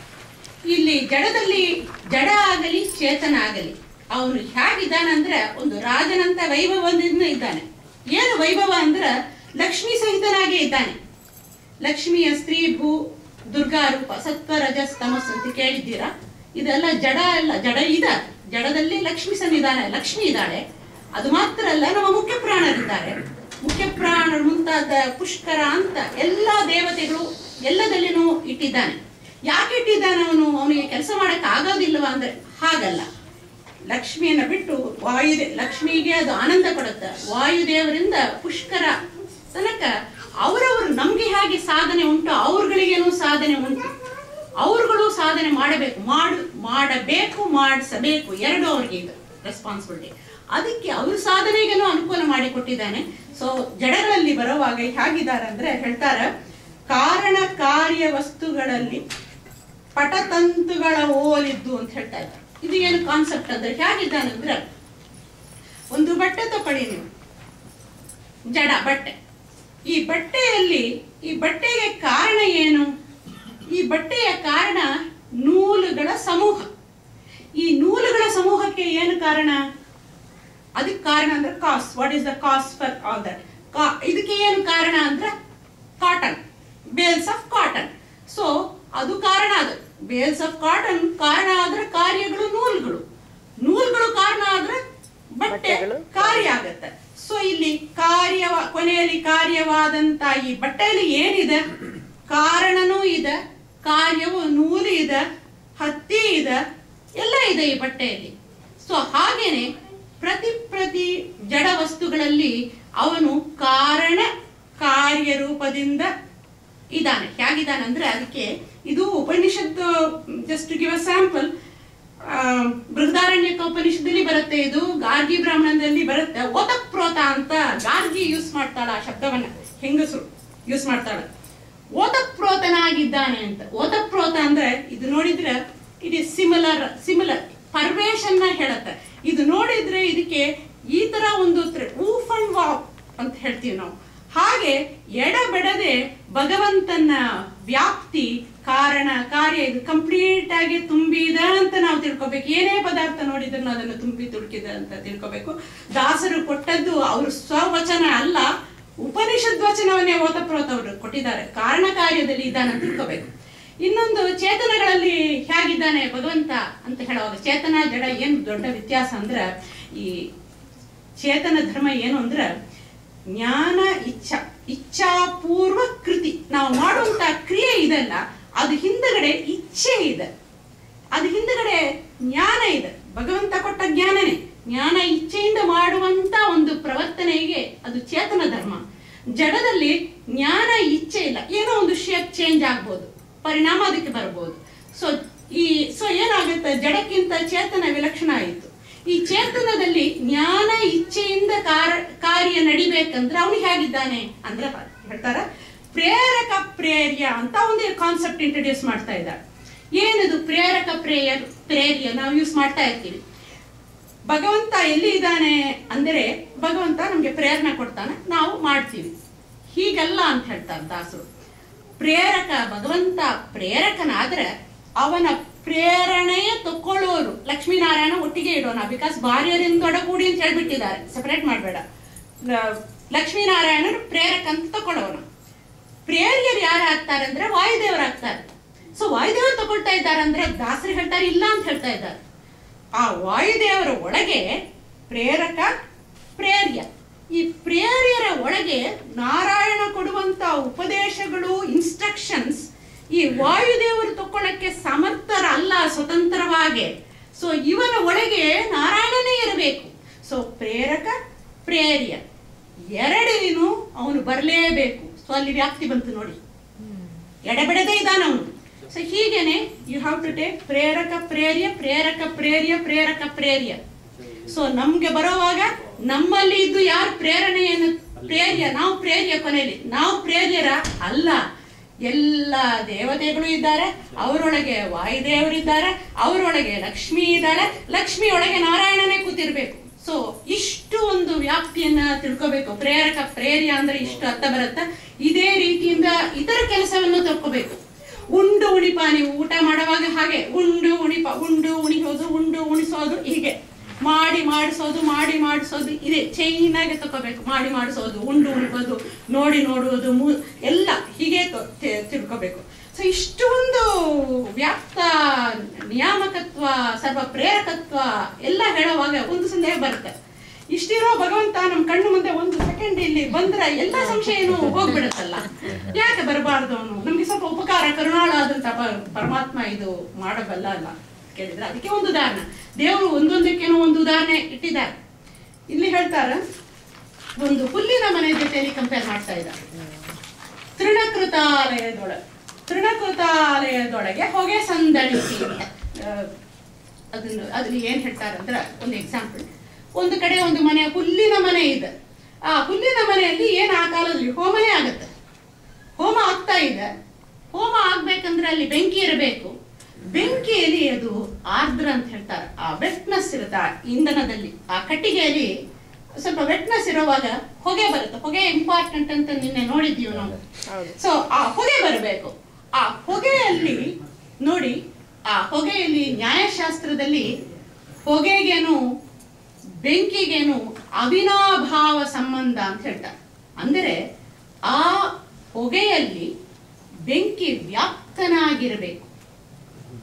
ಅದಕ್ಕೆ ಹೊಗೆಯನ್ನ ನಾವು ನೋಡುವಾಗ ದೂರದಿಂದ ಅದು ಹೊಗೆ ಅಂತ ನಿಶ್ಚಯ ಆದಾಗ, ಹೊಗೆ ಇರುವಾಗ ಬೆಂಕಿ ಇದೆ. ಹೇಗೆ ನಮ್ಮ ಅಡಿಗೆ ಮನೆಯಲ್ಲಿ ನಾವು ಅಡಿಗೆ ಮಾಡುವಾಗ ಒಂದು ಇಂಧನ ಇಟ್ಟುಕೊಂಡಿರುವಾಗ ಅಲ್ಲಿ ಹಾಗೆ ಇದ್ಯೋ ಹಾಗೆ ಅಲ್ಲಿ ಇದೆ ಅಂತ ಉದಾಹರಣೆ ಕೊಟ್ಟು ನ್ಯಾಯಶಾಸ್ತ್ರದಲ್ಲಿ ಹೇಳ್ತಾರೆ. ಸೊ ಇಲ್ಲಿ ಏನಾಗುತ್ತೆ, ಹುಲ್ಲಿನ ಮನೆಯಿಂದ ಹೊಗೆ ಬರ್ತಾ ಇದೆ, ಇಲ್ಲಿಂದ ದೂರದಿಂದ ಒಬ್ಬ ನೋಡ್ತಾ ಇದ್ದಾನೆ. ನೋಡಿದ ಮೇಲೆ ಏನ್ ಅನ್ಕೊಳ್ತಾನೆ, ಓ ಅದಕ್ಕೆ ಹೊಗೆಯಲ್ಲಿ ಅಗ್ನಿ ವ್ಯಾಪ್ತನಾಗಿದ್ದಾನೆ, ಸೊ ಅಲ್ಲಿ ಬೆಂಕಿ ಇರಲೇಬೇಕು, ಅವಿನಾಭಾವ ಸಂಬಂಧ ಅಲ್ಲಿ ಇರಲೇಬೇಕು ಅಂತ ಅವನಿಗೆ ತೋರತ್ತೆ. ಅನುಮಾನದಿಂದ ಊಹಿಸ್ತಾನ ಅವನು. ಕೆಲವರು ಏನ್ ಮಾಡ್ತಾರೆ, ಊಹೆ ಮಾಡ್ಬಿಟ್ಟು ಓಹೋ ಅಲ್ಲಿ ಬೆಂಕಿ ಇದೆ, ಹೋಮ ನಡೀತಾ ಇದೆ, ನಾವು ಪ್ರಸಾದ ತಗೊಳ್ಳೋಣ ಅಂತ ಅಲ್ಲಿ ಹೋಗಿ ಒಳಗೆ ಬಂದು ಹೋಮ ನೋಡಿ ಪ್ರಸಾದ ತಗೊಂಡು ಸಾಕ್ಷಾತ್ತಾಗಿ ನೋಡ್ತಾರ. ಅವ್ರಿಗೆ ತೋರತ್ತ ಬೆಂಕಿ, ಪ್ರತ್ಯಕ್ಷವಾಗಿ ಅವರಿಗೆ ತೋರತ್ತ. ಹಾಗೇನೆ ಈ ದೇಹನೂ ಒಂದು ಹುಲ್ಲಿನ ಮನೆ. ಈ ಹುಲ್ಲಿನ ಮನೆಗೆ ಏನು ರಂಧ್ರಗಳು ಉಂಟು, ಅಲ್ಲಿ ಹುಲ್ಲಿನ ಮನೆಯಲ್ಲೇ ಹೋಲಿಸಿರುತ್ತೆ. ಇಲ್ಲಿ ಏನು ಹೋಲಿಸು ಅಂದ್ರೆ ನಮ್ಮ ಇಂದ್ರಿಯಗಳು, ಅಥವಾ ಈ ತರ ಓಪನಿಂಗ್ಸ್ ತಕೊಳ್ಳಿ, ಇಂದ್ರಿಯಗಳು ರಂಧ್ರಗಳು. ಈ ಇಂದ್ರಿಯಗಳ ಮೂಲಕವಾಗಿ ಕಾರ್ಯಗಳೆಲ್ಲ ಕಾಣಿಸ್ತಾ ಇದಲ್ಲ, ಒಬ್ರು ನಡೀತಾ ಇದ್ದೀರಿ, ಮಾತಾಡ್ತಾ ಇದ್ದೀರಾ, ಕೇಳ್ತಾ ಇದ್ದೀರಾ, ನೋಡ್ತಾ ಇದ್ದೀರಾ, ಕಾರ್ಯಗಳು ಕಾಣಿಸ್ತಾ ಇದಲ್ಲ, ಇದು ಹೊಗೆಗೆ ಸದೃಶ. ಸೊ ಹೊಗೆ ಅಂದ್ರೆ ಕಾರ್ಯ ಕಾಣಿಸ್ತಾ ಇದೆ. ಕಾರ್ಯ ಕಾಣಿಸ್ತಾ ಇರುವಾಗ ಅಲ್ಲಿ ಅಗ್ನಿ ಅವಿನಾಭಾವ ಸಂಬಂಧ ಬೇಕು. ಇರಬೇಕಂದ್ರ ಆ ದೇಹದೊಳಗೆ ಭಗವಂತ ಎಂಬೋ ಅಗ್ನಿ ಶಬ್ದಕ್ಕೆ ಅರ್ಥ ಕೊಟ್ಟರು ನೋಡ್ಕೊಳ್ಳಿ. ಅಗ್ನಿ ಇದ್ದಾನೆ, ಚಲಿಸದೇ ಇರುವಂತ ಪದಾರ್ಥವನ್ನ ಚಲಿಸುವಂತ ಅಗ್ನಿ ನೇತ ಅವನು ಅಲ್ಲಿ ಇದಾನಂತ ಊಹೆ ಮಾಡ್ತೀವಿ ನಾವು. ಕೆಲವ್ರು ಏನ್ ಮಾಡ್ತೀವಿ, ಓಹೋ ಅದನ್ನ ಹೋಗಿ ನೋಡೋಣ. ಯಾವ ದೃಷ್ಟಿಯಿಂದ ನೋಡೋಣ, ಶಾಸ್ತ್ರದ ದಾರಿಯಲ್ಲಿ ನಡುತ್ತಾ ಆ ಭಗವಂತನ ಹೋಗಿ ಸಾಕ್ಷಾತ್ತಾಗಿ ನೋಡಬಲ್ಲ. ಯಾಕೆ ಕಾಣಿಸಲ್ಲ ಅಂದ್ರೆ ಕಾಣಿಸ್ತಾ ಇದ್ದಾನಲ್ಲ. ಕೆಲವರಿಗೆ ಹೀಗೆ ಮಾಡಿದ್ದರು ಊಹೆ ಮಾಡಬಹುದು, ಅಥವಾ ಶಾಸ್ತ್ರದ ರೀತಿ ಶಾಸ್ತ್ರದ ಮಾರ್ಗದಲ್ಲಿ ಹೋದ್ರೆ ನಾವು ಆ ಬೆಂಕಿಯನ್ನು ನಾವು ಕಾಣ್ಬೋದಲ್ಲ. ಅದು ಒಂದು. ಕೆಲವರು ಏನ್ ಮಾಡ್ತಾರೆ, ಹೊಗೆಯನ್ನು ನೋಡ್ತಾರೆ, ದೇ ಆರ್ ಇಂಡಿಫರೆಂಟ್. ಅವ್ರು ಹೇಳ್ತಾರೆ ಹೊಗೆ ಇದು ಬೆಂಕಿ ಇರ್ಬೋದು, ಇಲ್ಲದೇನೋ ಇರ್ಬೋದು, ಏನಾಯ್ತು ತಲೆ ಕೆಡ್ಸೋದು ಕೊಡೋದಿಲ್ಲ ಅವರು ಒಂದು ರೀತಿಯಿಂದ. ದೇ ಡೋಂಟ್ ಇವನ್ ಥಿಂಕ್ ಅವಿನಾಭಾವ ಸಂಬಂಧ ಅದೆಲ್ಲ ಯೋಚನೆ ಮಾಡಿ ಏನೋ ಬರುತ್ತಪ್ಪ, ದೇ ಡೋಂಟ್ ಇವನ್ ನೋಟಿಸ್. ಹಾಗೆ ಕೆಲವರು ಇಲ್ಲ, ಹೊಗೆ ಇದ್ರೆ ಬೆಂಕಿ ಇರಬೇಕು ಅಂತ ಅವಶ್ಯಕತೆನೇ ಇಲ್ಲ, ಅಲ್ಲಿ ಬೆಂಕಿ ಇಲ್ಲ, ಹೊಗೆ ಮಾತ್ರನೇ ಇದೆ, ಬಿಕಾಸ್ ಅದು ಒಂದೇ ನನ್ಗೆ ಕಣ್ಣಿಗೆ ಕಾಣಿಸುತ್ತೆ. ಇದು ಚಾರ್ವಾಕರವಾದ ಕಣ್ಣಿಗೆ ಕಾಣಿಸೋದು ಸತ್ಯ. ಅನುಮಾನ ಅವರು ಕ್ಲಾಸಿಕಲ್ ಚಾರ್ವಾಕ ಅಂದ್ರೆ ನಾಸ್ತಿಕರು ಅದನ್ನು ಒಪ್ಪೋದಿಲ್ಲ, ಅನುಮಾನವನ್ನು ಒಪ್ಪೋದಿಲ್ಲ. ಕಣ್ಣಿಗೆ ಕಾಣಿಸೋದಿಲ್ಲ, ಅದು ಇಲ್ಲ, ಕಣ್ಣಿಗೆ ಕಾಣಿಸಿಲ್ಲ, ಅದು ಇಲ್ಲ ಅಂತ ಅವರು ತೀರ್ಮಾನ ಮಾಡ್ಬಿಡ್ತಾರೆ. ಸೊ ಎಲ್ಲರಿಗೇನು ತೋರದಲಿಪ್ಪ ತೆರನಂತೆ ಅಂತ ಅವಳಿಗೆ ಅಷ್ಟು ಅರ್ಥ. ಸೊ ಭಗವಂತ ಮಾಡ್ತಾನೆ. ದೆನ್ ಇನ್ನೊಂದು ಕ್ವಶನ್ ನಮ್ಗೆ ಬರುತ್ತೆ, ಹೀಗೆ ತೋರದಲ್ಲೇ ಎಲ್ಲ ಇರ್ತಾನೆ, ಎಲ್ಲರನ್ನು 3 ರೀತಿಯಿಂದ ಮಾಡಿಸ್ತಾ ಇದ್ದಾನಲ್ಲ, ಇವ್ರು ಸರ್ವಸಮತ್ತ ಸತ್ಯ ಸಂಕಲ್ಪ ಅಂತೆಲ್ಲ ಹೇಳ್ತೀರಿ, 3 ರೀತಿಯಿಂದ ಅವನು ಮಾಡಿಸ್ತಾ ಇದ್ದಾನಲ್ಲ, ಇದಕ್ಕೆ ಹಾಗೆ ಏನು ವೈಷಮ್ಯ ಇಲ್ಲ, ಪಾರ್ಶಾಲಿಟಿ ಇಲ್ವಾ ನಮ್ಮ ದೇವರಿಗೆ ಅಂತ ಕೇಳಿದಾಗ ಅದಕ್ಕೆ ಇನ್ನೊಂದು ಎಕ್ಸಾಂಪಲ್, ಪವಿಹರಿನ್ ಮಣಿ ವಿದ್ರುಮ ಅಂತ ಹೇಳ್ತಾರೆ. ಇಲ್ಲಿ ಏನ್ ಹೇಳ್ತಾರೆ ನೋಡಿ, ಮಣಿಗಳಿದೆ, ವಜ್ರ ಇದೆ, ನೀಲಮಣಿ ಇದೆ, ಹವಳ ಇದೆ. ಈ 3ಗೇನು ಆಯಾ ಕ್ವಾಲಿಟೀಸ್ ಹಾಗಾಗೆ ಇದೆ. ಇದ್ರನು ಭಗವಂತ ಯಾಕೆ ಬೇಕು ಅಂದರೆ, ಭಗವಂತ ಎಂಬೋ ಸೂರ್ಯ ಮೇಲೆ ತನ್ನ ಕಿರಣಗಳ ಹಾಯಿಸ್ಬೇಕು. ಕಿರಣಗಳ ಹಾಯಿಸೋದು ಒಂದೇ ರೀತಿಯಿಂದನೇ ಹಾಯಿಸ್ತಾನ. ಆ ಅದು ಡೈಮಂಡ್ ಚಂದಾಗಿ ಹೊಳೆಯುತ್ತೆ, ನೀಲಮಣಿ ಮಿಶ್ರವಾಗಿ ಹೊಳೆಯುತ್ತೆ. ಈ ಹವಳ ಇಲ್ಲಿ comparison is only to the light they are giving, not the colour. ಇಲ್ಲ, ಕಲರ್ ದೃಷ್ಟಿಯಿಂದ ಪ್ರಕಾಶವನ್ನು ಇಟ್ಟುಕೊಂಡು ಈ ಕಂಪ್ಯಾರಿಸನ್. ಇಲ್ಲಿ ಹವಳಕ್ಕೆ ಪ್ರಕಾಶನೇ ಇಲ್ಲ. ಸೊ ಭಗವಂತನಲ್ಲೇ ಎಲ್ಲಿ ವೈಷಮ್ಯ ಬಂತು? ಹಾಗೇನೆ 3 ವಿಧ ಜೀವರು, ಸಾತ್ವಿಕ, ರಾಜಸ, ತಾಮಸ ಅಂತ 3 ವಿಧ ಜೀವ ಇರುವುದು ಸತ್ಯ, ವಿಷಯ ವಸ್ತುಸ್ಥಿತಿ ಅದು ಅಂತ ಹೇಳ್ತಾ ಇದ್ದಾರೆ. ಇದಾದ ಮೇಲೆ ಇದನ್ನು ಇನ್ನೂ ವಿಸ್ತಾರ ಮಾಡ್ತಾ ಹೇಳ್ತಾರೆ. ಪ್ರತಿ ಜೀವರಲ್ಲಿ ಹ್ಯಾಗ್ ಮಾಡ್ತಾರಂದ್ರೆ, ಅದಕ್ಕೆ ಏನು ಕಂಪ್ಯಾರಿಸನ್ ಕೊಡ್ತಾರಂದ್ರೆ, ಒಂದು ಜಾಗ ಇಲ್ಲಿ ಇದೆ, ಈ ಬರ್ಸಾನಾದಾಮಲ್ಲಿ ಮಳೆ ಬರುತ್ತೆ, ಮಳೆ ಒಂದೇ ರೀತಿಯಿಂದ ಬರುತ್ತೆ. ಆ ನೀರಲ್ಲಿ ವ್ಯತ್ಯಾಸ ಇಲ್ಲ. ಸೈನ್ಸ್ ಹೇಳುತ್ತೆ water is odourless, colourless, tasteless, ಸ್ವತಃವಾಗೋದಕ್ಕಿಲ್ಲ. ಸೊ ಸೊ ಅವನಲ್ಲಿ ಒಂದು ಇಲ್ಲ, ನೀರಲ್ಲಿ ಒಂದು ಇಲ್ಲ, ಅವನು ಈ ನೆಲದಲ್ಲಿನೂ ಒಂದೇ ರೀತಿ ಇದೆ, ಸೇಮ್ ಸಾಯಿಲ್ ಇದೆ. ಸೊ ಭಗವಂತ ಬೀಜಪ್ರದ, ಅವನು ಬೀಜ ಕ್ಷೇಪವನ್ನು ಮಾಡ್ತಾನೆ ಇಲ್ಲಿ. ಸೊ ಒಂದೊಂದು ಬೀಜ ಒಂದೊಂದು ರಕದಿಂದ ಇರುತ್ತೆ. ಆಯಾ ಬೀಜಗಳು ಆಯಾ ಗಿಡ ಆಗತ್ತೆ. ಆ ಗಿಡ ಆಗುವಾಗ ಒಂದೊಂದು ವೃಕ್ಷವು ಅದಕ್ಕೆ ಎಷ್ಟು ನೀರು ಬೇಕೋ ಅಷ್ಟನ್ನೇ ತಕೊಳ್ಳುತ್ತೆ. ನೀರು ಇದೆ ಅಲ್ಲಿ, ಸಾಯಿಲ್ ಇದೆ, ಅದು ತಗೊಳ್ಳೋ ನೀರು ಒಂದೊಂದು ರೀತಿಯಿಂದ ತಕೊಳ್ಳುತ್ತೆ. ತಕೊಂಡು ಮಾಡುವಂತ ಕೆಲಸ ಒಂದೊಂದು ಹಣ್ಣಾಗತ್ತೆ. ಹಣ್ಣಲ್ಲಿ ಈ ನೀರು ಮಾಡುವಂತ ಕೆಲಸ ಏನು? ಹಣ್ಣು ಒಳಗೆ ಹೋಗುತ್ತಾ ನೀರು, the tasteless, flavourless or colourless, odourless, whatever, ಅದು ಹೋಗುತ್ತೆ. ಹೋಗಿ ಅದು ಆಯಾ ಮಾವಿನಲ್ಲಿ ಇರುವಂತ ಮಾವಿನ ರಸತ್ವವನ್ನ ವ್ಯಕ್ತ ಮಾಡತ್ತೆ. ಸೊ ಭಗವಂತನೂ ಹಾಗೆ ಈ ಜೀವಗಳು ಎಂಬೋ ಸಸ್ಯಗಳಿಗೆ ಭಗವಂತ ಮಾಡಿದ ಅನುಗ್ರಹ ಏನು ಅಂದ್ರೆ, ಈ ಬೀಜನೇ ಇಲ್ಲಿ ಬಿತ್ತಿದ್ದಾನೆ, ಈ ಭೂಮಿಯಲ್ಲಿ ಬಿತ್ತಿದ್ದಾನೆ. ಅವನು ಬೀಜಪ್ರದ, ಅವನು ತಾಯಿ ಆದಂತವಳ ತಾಯಿ ಸದೃಶ ಈ ಭೂಮಿ ಆಗುತ್ತೆ, ಅಲ್ಲಿ ಬಿತ್ತಿದ್ದಾನೆ. ನಮ್ಮ ಸ್ವಭಾವ ಕರ್ಮಕ್ಕೆ ತಕ್ಕಂಗೆ ಭಗವಂತ ಒಳಗೆ ನಿಂತು ನಮ್ಮ ಮೂಲಕವಾಗ ಆ ಕರ್ಮವನ್ನ ಪ್ರಕಟ ಮಾಡ್ತಾ ಇದ್ದಾನೆ. ಸೊ ಭಗವಂತನಲ್ಲಿ ಮಾತ್ರ ವೈಷಮ್ಯ ಇಲ್ಲ ಅಂತ ಹೇಳ್ತಾ ಇದ್ದಾರೆ. ಇನ್ನೊಂದು ಪಾಯಿಂಟ್ ಬರುತ್ತೆ ಇಲ್ಲಿ. ಇನ್ನೊಂದು ಪಾಯಿಂಟ್ ಏನ್ ಬರುತ್ತೆ ಅಂದ್ರೆ, ಆಯ್ತು ಭಗವಂತ ಇದಾನಲ್ಲ, ಒಳಗೆ ಇದಾನಲ್ಲ ಈ ಭಗವಂತ, ಅವ್ನಿಗೆ ಏನಾದ್ರು ವಿಕಾರ ಅಲ್ಲೇ ನಿರ್ಲಿಪ್ತ ಅಂತ ಬಂತು ನೋಡಿ, ಅದನ್ನ ಇಲ್ಲಿ ಸ್ಪಷ್ಟ ಮಾಡ್ತಾ ಇದ್ದಾರೆ. ಇಂಟ್ರೊಡಕ್ಷನ್ ಕೊಟ್ಟಿದ್ದನ್ನು ಸ್ಪಷ್ಟ ಮಾಡ್ಬೇಕು ಉದಾಹರಣೆ ಮೂಲಕ. ಏನು ಉದಾಹರಣೆ ಅಂದ್ರೆ, ಒಂದು ಕಾದ ಕಬ್ಬಿಣ ಅಂದ್ರೆ ನಮ್ಮ ದೇಹ ಅಂತಾನೆ ತಕೊಳ್ಳಿ. ಒಂದು ಕಬ್ಬಿಣ ತರ ಸದೃಶವಾಗಿ ನಾವಿದ್ದೀವಿ. ಇಲ್ಲಿ ಒಂದು ಬಿಸಿ ಮಾಡಿದ್ದಾನೆ, ಬಿಸಿಯಿಂದ ಲೈಫ್ ಫೋರ್ಸ್ ಇದೆ ಇಲ್ಲಿ. ಆ ಲೈಫ್ ಫೋರ್ಸ್ ಅನ್ನ ಒಳಗೆ ಭಗವಂತ ಕೊಡ್ತಾ ಇದ್ದಾನೆ. ಸೊ ಏನ್ ಮಾಡ್ತಾರೆ, ಕಬ್ಬಿಣವನ್ನ ಬಿಸಿ ಮಾಡ್ತಾರೆ. ಬಿಸಿ ಮಾಡಿ ಒಂದು ಮೈಕ್ರೋಫೋನ್ ಬೇರೆ ಏನೋ ಅನೇಕ ರೀತಿಯಿಂದ ಪದಾರ್ಥಗಳನ್ನ ನಿರ್ಮಾಣ ಮಾಡುವಾಗ ಅದಕ್ಕೆಲ್ಲ ಪಡತಾ ಎಲ್ಲ ಆಗತ್ತ, ವಿಕಾರ ಆಗತ್ತೆ, ಇಟ್ ಚೇಂಜಸ್ ಶೇಪ್.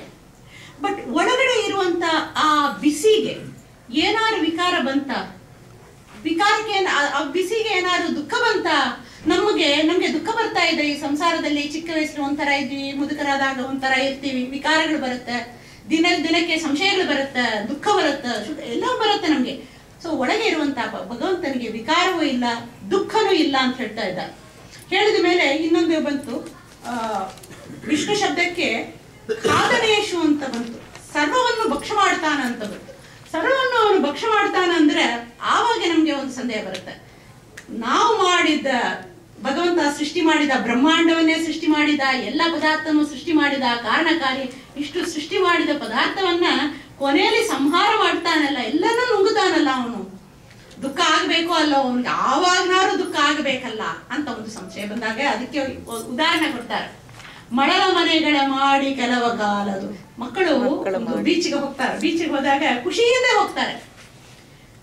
ಮಾಡ್ಲಿಕ್ಕೆ ಮುಂಚೆನೆ ಖುಷಿ, ಮಾಡೋವಾಗ ಖುಷಿ, ಕ್ರಿಯೇಷನ್, ಸೃಷ್ಟಿ ಮಾಡೋವಾಗ ಕ್ರಿಯೇಷನ್, ಜೊತೆಲಿ ಆಟ ಪಾಠ ಎಲ್ಲ ಇರುತ್ತೆ ಸ್ಥಿತಿ, ಆವಾಗ ಖುಷಿ. ಆಮೇಲೆ ಸಾಯಂಕಾಲ ಮನೆಗೆ ಹೋಗ್ಬೇಕು ಅಂತ ಅಪ್ಪ ಅಮ್ಮ ಹೇಳಿದಾಗ ಚಂದಾಗ ತುಳಿಯುವಾಗಲೂ ಖುಷಿ. ಇದಕ್ಕೆ ಅಯ್ಯೋ ತುಳಿತೀವಿ ಅಂತ ಅದಕ್ಕಿಲ್ಲ. ಸೊ ಹಾಗೇನೆ ಭಗವಂತನಲ್ಲಿ ಸೃಷ್ಟಿ ಸ್ಥಿತಿ ಸಂಹಾರದಲ್ಲಿನೂ ಅವನಿಗೆ ದುಃಖ ಇಲ್ಲ ಅಂತ ಹೇಳ್ತಾರೆ. ಇದಕ್ಕೆ ಇನ್ನೊಂದು ಉದಾಹರಣೆ ಕೊಡ್ತಾರೆ. ಈ ಉದಾಹರಣೆದಲ್ಲಿ ಪ್ರಾಬ್ಲಮ್ ಏನು ಬರುತ್ತೆ ಅಂದ್ರೆ, ಮಕ್ಕಳಿಗೆ ಅದೆಲ್ಲ ಮಾಡೋದ್ರ ಮೂಲಕವಾಗಿ ಸುಖ ಸಿಕ್ಕತ್ತೆ. ಎಲ್ಲ ಉದಾಹರಣೆಗಳೇನು ಲಿಮಿಟೇಷನ್ಸ್ ಉಂಟು, ಯಾಕಂದ್ರೆ ಭಗವಂತ ಇಸ್ ವಿಲಕ್ಷಣ, ಲಿಮಿಟೇಷನ್ಸ್ ನ ಬಿಟ್ಟುಬಿಡಿ. ಸೊ ಇಲ್ಲಿ ಏನ್ ಹೇಳ್ತಾರೆ, ಎಲರುಣಿಯ ಓಲ್ ಅಂತ ಹೇಳ್ತಾರೆ. ಎಲರುಣಿಯ ಓಲ್ ಅಂದ್ರೆ ಇದಕ್ಕೆ ಹಾವುಗೆ ಎಲರುಣಿ ಅಂತ ಕರೀತಾರೆ. ಯಾಕೆಂದ್ರೆ ಅದು ಯಾವುದನ್ನ ಭಕ್ಷಣ ಮಾಡುತ್ತೆ ಅಂದ್ರೆ ಗಾಳಿಯನ್ನ, ಅದು ಏನೋ ಒನ್ ಆಫ್ ದ ಸ್ನೇಕ್ಸ್ ಹೇಳ್ತಾರೆ. ಸೊ ಆ ಗಾಳಿಯನ್ನ ಉಣ್ಣತ್ತ ಅಂತ ಹೇಳಿಲ್ಲ, ನುಂಗುವುದು ಓಲ್ ಅಂತ ಹೇಳ್ತಾರೆ. ಉಣ್ಣೋದು ಬೇರೆ, ನುಂಗೋದು ಬೇರೆ. ಉಣ್ಣಬೇಕಂದ್ರೆ ಚಂದಾಗಿ ಇದು ಮಾಡ್ಬೇಕು, ನುಂಗೋದಂದ್ರೆ ಹಾಗೆ ಹೋಗುತ್ತೆ. ಸೊ ಈ ಹಾವಿಗೆ ಗಾಳಿ ಹೋಗ್ಬೇಕಂದ್ರೆ ಒಳಗೆ ಹೋಗುವಂತ ಗಾಳಿಗೇನು ನೋವಿಲ್ಲ, ಅದನ್ನ ನುಂಗುವಂತ ಈ ಸರ್ಪಕ್ಕೇನೋ ನೋವಿಲ್ಲ. ಹಾಗೇನೆ ಭಗವಂತ ಎಲ್ಲವನ್ನು ಒಳಗೆ ಇಟ್ಟುಕೊಳ್ತಾನ, ನುಂಗುತ್ತಾನ, ಉಣ್ಣೋದಿಲ್ಲ, ಅವನಿಗೆ ಹಸಿವೇ ಇಲ್ಲ, ಒಂದೂ ಇಲ್ಲ, ಕ್ರೂರನಲ್ಲ ಅವನು ಅಂತ ಅದನ್ನ ಎಕ್ಸಾಂಪಲ್ ಹೇಳ್ತಾರೆ. ಇದು ಹೇಳಿದ ಮೇಲೆ ಇನ್ನೊಂದು ಕಾನ್ಸೆಪ್ಟ್ ಇಲ್ಲಿ ಇಷ್ಟು ನಾವು ನೋಡ್ತಾ ಬಂದಿದ್ದೀವಿ. ಇಷ್ಟು ವಿಷ್ಣು ಶಬ್ದಕ್ಕೆ ಈ ಗುಣ, ಸರ್ವ ಸಂಕಲ್ಪತ್ವ, ಅದು ಇದು ಅಂತ ಒಂದೊಂದು 10, 20, 50, 102 ಮೀನಿಂಗ್ಸು ಎಲ್ಲವೂ ಅವನ ಗುಣಗಳು ಅಂತ ಹೇಳಿ ಆಯಿತು. ಸೊ ಆವಾಗ ಒಂದು ಸಂದೇಹ ಬರುತ್ತೆ. ಸೊ ಭಗವಂತ ಮೀನ್ಸ್ ಹಿ ಹ್ಯಾಸ್ 1, 2, 3, 4 ಇನ್ಫಿನಿಟ್ ಗುಣಗಳು ಅವನಲ್ಲಿ ಇದೆ ಅಂತ ಒಂದು ಕಲ್ಪನೆ ನಮಗೆ ಬಂತು. ದಾಸರು ಕಾಶನ್ ಮಾಡ್ತಾರ, ಹಾಗೆ ತಿಳ್ಕೊಬೇಡಿ ಅಂತಾರೆ. ಇವನನ್ನು ಹೇಗೆ ತಿಳ್ಕೋಬೇಕು ಅಂದ್ರೆ ಒಂದು ಗುಣದೊಳ್ ಅನಂತ ಗುಣಗಳು, ಒಂದು ರೂಪದೊಳ್ ಅಂದ್ರೆ ಏನು, ಇದು ಸ್ವಲ್ಪ ಕ್ಲಿಷ್ಟವಾದ ವಿಷಯ, ಬಟ್ ಪ್ರಯತ್ನ ಮಾಡ್ತೀನಿ. ಇವಾಗ ನೋಡಿ, ಭಗವಂತ ಒಂದೊಂದು ಗುಣ ತಗೊಂಡಾಗನು ಗುಣಗಳು ಅನಂತ, ಈಚ್ ಗುಣಕ್ಕೆನೂ ಅನಂತ ಅಂತ ಹೇಳ್ತಾರೆ. ಈಚ್ ಗುಣ, ಇವಾಗ ಕರುಣಾ ಅಂತ ನೋಡಿದ್ದೀವಿ ನಾವು. ಕರುಣಾ ಎಂಬೋ ಗುಣ ಅನಂತ. ಆ ಕರುಣಾ ಎಂಬೋ ಗುಣಕ್ಕೆ ಅನಂತತ್ವ ಬರಬೇಕಾದರೆ, ಸ್ವಲ್ಪ ಯೋಚನೆ ಮಾಡಿ, ಅನಂತತ್ವ ಬರಬೇಕಾಗದೆ ಇನ್ಫಿನಿಟ್ ಅದ ಆಗಬೇಕಂದ್ರೆ ಅದು ವ್ಯಾಪ್ತಿಯೂ ಆಗಲೇ ಇರಬೇಕು. ವ್ಯಾಪ್ತಿ ಇಸ್ ನಾಟ್ ಔಟ್ಸೈಡ್ ಆಫ್ ಕರುಣಾ. ಸೊ ಕರುಣಾ ಎಂಬುದೇ ವ್ಯಾಪ್ತಿ. ಹಾಗೇನೆ ಜ್ಞಾನ ತಗೊಳ್ಳಿ, ಜ್ಞಾನ ಅನಂತತ್ವ ಬರಬೇಕಂದ್ರೆ ಅದಕ್ಕೆ ವ್ಯಾಪ್ತಿಯ ಜ್ಞಾನನೂ ಬೇಕು ಅದಕ್ಕೆ. ಸೊ ಅದೇ ಏನೇ ಒಂದು ಭಗವಂತನ ಒಂದು ಗುಣ ಅಂತ ನೀವು ಹೆಕ್ಕಿದ್ರೆ ಆ ಗುಣನೇ ಅನಂತ ಗುಣವಾಗೇನೂ ಆಗಿರಬೇಕು. ನೀವು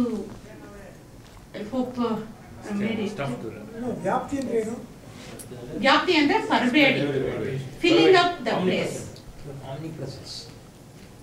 ಇದು ಅನಂತತ್ವ ಅಂಡ್ ಒಂದು ಗುಣದೊಳ್ ಅನಂತ ಗುಣ ಕಷ್ಟ ಟಾಪಿಕ್, ಆಮೇಲೆ ಬೇಕಾದ್ರೆ ಎಕ್ಸ್ಪ್ಲೈನ್ ಮಾಡ್ತೀನಿ. ಬಟ್ ಇದನ್ನ ತಿಳ್ಕೊಳ್ಳೇಬೇಕು. ಭಗವಂತನಲ್ಲಿ ಸೆಪರೇಟ್ ನಮ್ಮಲ್ಲಿ ಇದೆಲ್ಲ ನಮ್ಮ ಬಾಡಿ ಕಲರ್ ಇದು ಅದೊಂದು ವ್ಯತ್ಯಾಸ ಇದೆ. ಅವನಲ್ಲಿ ಅವನ ಗುಣಕ್ಕೇನು ಇನ್ನೊಂದು ಗುಣಕ್ಕೇನು ವ್ಯತ್ಯಾಸ ಇಲ್ಲ. ಯಾಕೆ ಅಂದ್ರೆ ಭಗವಂತನೇ ಗುಣ. ಇಫ್ ಯು ಸೇ ಕರುಣಾ ಮೀನ್ಸ್ ಕರುಣಾ ಈಸ್ ಭಗವಂತ, ವ್ಯಾಪ್ತ ಮೀನ್ಸ್ ಭಗವಂತ, ಅದ್ರಲ್ಲಿ ವ್ಯತ್ಯಾಸ ನೀವು ತೋರಿಸಿದ್ರ ಭಗವಂತನಲ್ಲಿ ಭೇದ ಬಂದ್ಬಿಡುತ್ತೆ. ಅದು ಭೇದ ಚಿಂತನೆ ಇರಬಾರ್ದು, ಭೇದ ಅಂತ ತಿಳ್ಕೋಬೇಕು. That is important. ಅದಕ್ಕೆ ನಾನು ಹೇಳಿದೆ. ಇಲ್ಲಿ ಕೊನೆ ಶ್ಲೋಕದಲ್ಲಿ ಹೇಳ್ತಾರೆ, ಮಹತ್ತತ್ವಕ್ಕೆ ಹೊರಗಡೆ ಸೃಷ್ಟಿಯಾದಂತ ಪರಮಾತ್ಮ ಅಂತ ವ್ಯಾಪ್ತನಾದಂತ ಅಂದ್ರೆ ಎಲ್ಲ ಠಾವಿನೂ ಎಡೆಬಿಡದೆ ಎಲ್ಲ ಜಾಗನೂ ಇರುವನು ಅಂತ ಅರ್ಥ. ಅಲ್ಲಿ ಶುರು ಮಾಡಿ ಕೊನೆಗೊಳಿಸ್ತಾ ಹೇಳ್ತಾರೆ, ಅವನೊಳಗೆ ಎಲ್ಲವೂ ಉಂಟು, ಎಲ್ಲವೂ ಅವನೊಳಗೆ ಉಂಟು. ಈ ಭಗವಂತ ಎಲ್ಲಿ ಇದಾನಂದ್ರ ಸ್ತಂಭದಲ್ಲಿ. ಸ್ತಂಭ ಅಂದ್ರ ನಮ್ಮ ಹೃದಯ, ಜೀವನೇ ಸ್ತಂಭ. ಈ ಸ್ತಂಭದಿಂದ ಬಂದ. ಯಾಕೆ ಬಂದ ಅವನು? ಪ್ರಹ್ಲಾದ ಅಂತ ಹೇಳಿಲ್ಲ, ಅಲ್ಲಿ ಭಕ್ತರು ಅಂತ ಹೇಳಿದ್ದಾರೆ. ಯಾಕೆಂದ್ರೆ ಫಸ್ಟ್ ಬಂತಲ್ಲ, ದೇವತೆಗಳಿಗೆ ಮೋಕ್ಷ ಉಂಟು, ನಮ್ಮ ನಿಮ್ಮಂತವ್ರಿಗೆ ಎಲ್ಲಿಂದ ಒಲಿತಾನಂದ್ರ ಹೇಳ್ತಾರ, ಸೊಲ್ಲಲಾಲಿಸಿ ಸ್ತಂಭದಿಂದ ಬಂದ ಭಕ್ತರಿಗೆ ಅಂತ. ಸೊ ಬೇಸಿಕಲಿ ನಾವು ಭಕ್ತರಾಗಬೇಕು. ಈ ವಿಷ್ಣು ಶಬ್ದದ ಅರ್ಥವನ್ನ ತಿಳ್ಕೊಳ್ಳಕ್ಕೆ ಪ್ರಯತ್ನ ಮಾಡ್ತಾ ಇದ್ರೆ ಅದು ಬೇಡ. ಫಸ್ಟ್ ವರ್ಸ್ ಪುರುಷ ರೂಪತ್ರಯ ಅದು ಒಂದು, ಅದನ್ನ ಆವೃತ್ತಿ ಮಾಡ್ತಾ ಇದ್ರೆ ಅವನ ಪ್ರಸಾದದಿಂದ ನಮ್ಗೆ ಆಗುತ್ತೆ. ನಾವು ಭಕ್ತರಾಗ್ಬಿಡ್ತೀವಿ. ನಾವು ಭಕ್ತರಾದರೆ ಅವನ ಸೊಲ್ಲಲಾಲಿಸಿ ಅಂತ. ಸೊಲ್ಲಲಾಲಿಸಿ ಅಂತ ಅನೇಕ ಮೀನಿಂಗ್ ಉಂಟು. ನಾನು ತಕೊಂಡ ಮೀನಿಂಗ್ ಸೊಲ್ಲಲಾಲಿಸಿ ಅಂದ್ರೆ ವೇದದಲ್ಲಿ ಸತ್ಯ ಸಂಕಲ್ಪ ಅಂದ್ರೆ ನನ್ನ ಭಕ್ತರನ್ನ ನಾನು ಕರುಣಾ ದೃಷ್ಟಿಯಿಂದ ಉದ್ಧಾರ ಮಾಡುತ್ತೀನಿ ಅಂತ ಅವನು ಸತ್ಯ ಸಂಕಲ್ಪವನ್ನು ಮಾಡಿದ್ದಾನವನು. ಸೊ ಅವನು ಆ ಸೊಲ್ಲನ್ನ ಲಾಲಿಸಿ ನಮ್ಮ ಪ್ರಾರ್ಥನೆ ಸೊಲ್ಲ ಲಾಲಿಸಿ ಸ್ತಂಭದಿಂದ ಬಂದ ಬಕುತನಿಗೆ ಅಂತ ಹೇಳ್ತಾರೆ. ಇಲ್ಲಿ ನರಸಿಂಹ ರೂಪವನ್ನು ಹೇಳ್ತಾರೆ. ಯಾಕೆ ನರಸಿಂಹ ರೂಪ ಅಂದ್ರೆ ಅವ್ರು ಹೇಳಿದ್ರು ಬೊಬ್ಬಿರಿಯ ವೀರ ಧ್ವನಿಯಿಂದ. ನರಸಿಂಹ ರೂಪ ಎಂಬುದು ಒಂದು ವ್ಯಾಪ್ತಿಗೆ ಒಂದು ಸಂಕೇತ. ಒಂದು ಯಾಕೆಂದ್ರೆ ಪ್ರಹ್ಲಾದನಿಗೆ ಎಲ್ಲ ಠಾವೆಲನ್ನು ತೋರಿಸ್ತಾ ಇದ್ದ ಭಗವಂತ ವ್ಯಾಪ್ತ, ಇವನಿಗೆ ಕಾಣಿಸಿಲ್ಲ. ಇಲ್ಲಿದಾನ ಅಲ್ಲಿದಾನ ಅಲ್ಲಿದಾನ ಇಲ್ಲಿದಾನ ಇಲ್ಲೇ ಇದ ಬಂದ ವ್ಯಾಪ್ತನಾದ ಭಗವಂತ ನರಸಿಂಹ ಬಂದ. ಅದು ಒಂದು. ಇನ್ನೊಂದು ಹರಿಕಥಾಮೃತ ಸಾರದಲ್ಲಿ ಅದಕ್ಕೆ ತತ್ವ ಸಂಗ್ರಹ ಅಂತ ಒಂದು ವ್ಯಾಖ್ಯಾನ, ಒಂದು ಕೋಟ್, ಅಲ್ಲಿ ವ್ಯಾಖ್ಯಾನ ಇಲ್ಲ, ಅದು ಕೋಟ್. ಅಲ್ಲಿ ಹೇಳ್ತಾರೆ, ಸರ್ವ ಜೀವರ ಹೃದಯ ಕಮಲದ ಜೀವದ ಒಳಗೆ ಆಕಾರ, I am not talking about the ಆಕಾರ, ಆಕಾರದ ಒಳಗೆ ಇರುವಂತ ಜ್ಞಾನಾನಂದಮಯ ಯಾರು ಅಂದ್ರೆ ನರಸಿಂಹ ಅಂತ ಹೇಳ್ತಾ ಇದ್ದಾರೆ. ಸೊಲ್ಲಲಾಲಿಸಿ ಬಂದ ಭಕ್ತರಿಗೆ ಅಂತ ರಾಮಕೃಷ್ಣ ಅಲ್ಲ, ನಮ್ಮ ಬಿಂಬರೂಪನಾದಂತ ಶ್ರೀಹರಿ ವ್ಯಕ್ತನಾಗ್ತಾನೆ. ಯಾಕೆ ಇದು ಹೇಳ್ಬೇಕಂದ್ರೆ ಬಿಂಬ ದರ್ಶನದಿಂದಲೇ ಮೋಕ್ಷ, ಬಿಂಬ ದರ್ಶನ ಆಗತ್ತೆ ಅಂತ, ಸಾಕ್ಷಾತ್ಕಾರ ಅಂತ ಅದಕ್ಕೆ ಹೇಳೋದು. ಆ ಸಾಕ್ಷಾತ್ಕಾರವನ್ನ ಗ್ಯಾರಂಟಿ ಮಾಡ್ತಾ ಇದ್ದಾರೆ ನಮ್ಮ ದಾಸರು. ಸೊ ಇದಕ್ಕೆ ಟೇಕ್ ಹೋಮ್ ಮೆಸೇಜ್ ಒಂದು ಇಷ್ಟು ಕಷ್ಟವಾಗಿದ್ರ ಸಾಧನೆ ಕಷ್ಟ ಆಗತ್ತ. ಅದಕ್ಕೇನೋ ದಾಸರು ಒಂದು ಸಿಂಪಲ್ ಪದ್ಯನೇ ಕೊಡ್ತಾರೆ. ಏನ್ ಹೇಳ್ತಾರಂದ್ರ, ಎಲ್ಲಿ ಕೇಳಿದರಲ್ಲಿ ಇರುತಿಹನು, ಎಲ್ಲಿ ನೋಡಿದರಲ್ಲಿ ಇರುತಿಹನು, ಎಲ್ಲಿ ಬೇಡಿದರಲ್ಲಿ ಇರುತಿಹನು, ಎಲ್ಲಿ ಓಡಿದರಲ್ಲಿ ಇರುತಿಹನು, ಎಲ್ಲಿ ಆಡಿದರಲ್ಲಿ ಇರುತಿಹನು ಅಂತ ಹೇಳ್ತಾರೆ. ಇದನ್ನ ನಾವು ಸ್ವಲ್ಪ ಜೀರ್ಣ ಮಾಡ್ಕೊಂಡ್ರೆ ವ್ಯಾಪ್ತಿ ಬಂದ್ಬಿಡುತ್ತೆ. ಏನು, ಎಲ್ಲಿ ಕೇಳಿದರಲ್ಲಿ ಇರುತಿಹನು, ಎಲ್ಲಿ ಕೇಳ್ತಾ ಇದ್ದೀವಿ, ಇಲ್ಲಿ ಕೂತು ಕೇಳ್ತಾ ಇದ್ದೀವಿ. ಸೊ ಇಲ್ಲಿ ಭಗವಂತ ಇದ್ದಾನೆ ಅಂತ ಅದು ಅರ್ಥ ಆಯ್ತು ನಮ್ಗೆ. ಇಲ್ಲಿ ಭಗವಂತ ಇದ್ದೇ ಇದ್ದಾನೆ. ಅದು ಮಾತ್ರ ಅಲ್ಲ, ಎಲ್ಲಿ ಕೇಳಿದರಲ್ಲಿ, ಎಲ್ಲಿ ಕೇಳ್ತಾ ಇದ್ದೀವಿ ನಾವು, ನಮ್ಮ ಕಿವಿಯಿಂದ ಕೇಳ್ತಾ ಇದ್ದೀವಿ. ಇಲ್ಲಿನೂ ಇದ್ದಾನೆ, ಈ ಕಿವಿಯಿಂದ ಕೇಳ್ತಾ ಇದ್ದೀವಲ್ಲ, ನಮ್ಮ ಕಿವಿ ಮುಟ್ಟುಕೊಂಡಾಗೆ ಇಲ್ಲೇ ಇದ್ದಾನೆ ಭಗವಂತ. ಎಲ್ಲಿ ಕೇಳಿದರಲ್ಲಿ ಇರುತ್ತೀಹನು ಅಂತ ನಾವು ಎಲ್ಲವೂ ಕೇಳ್ಬೇಕು. ಏನೇ ಕೇಳ್ತಿರೋ, ನಿಮ್ಮ ಮನೆಯಲ್ಲಿ ನೀವು ಪಾಲಿಟಿಕ್ಸೇ ಕೇಳ್ತಿರೋ, ಎಲ್ಲಿ ಏನೇ ಕೇಳ್ತಿರೋ, ಪ್ರತಿ ಕೇಳುವಿಕೆಯಲ್ಲಿ ಅಲ್ಲಿ ಭಗವಂತ ವ್ಯಾಪ್ತನಾಗಿದ್ದಾನೆ ಅಂತ ನೀವು ಕೇಳಿದ್ರ, ಆ ಕೇಳುವ ಮೂಲ ನಮ್ಗೆ ಬರುವಂತ ದೋಷವನ್ನ ದೂರ ಮಾಡ್ತಾನೆ. ಒಳ್ಳೆದನ್ನ ಇನ್ನು ಕೇಳು, ಭಗವಂತನ ಪ್ರವಚನಗಳು ಅದು ಕೇಳುವಂತನು ಮಾಡ್ತಾನೆ ಕಿವಿಯಲ್ಲಿ. ಎಲ್ಲಿ ಕೇಳಿದರಲ್ಲಿ, ಯಾರನ್ನ ಮಾಡಿದಾರ ಹೀಗೆ ಅಂದ್ರ ಮಾಡಿದಾರ.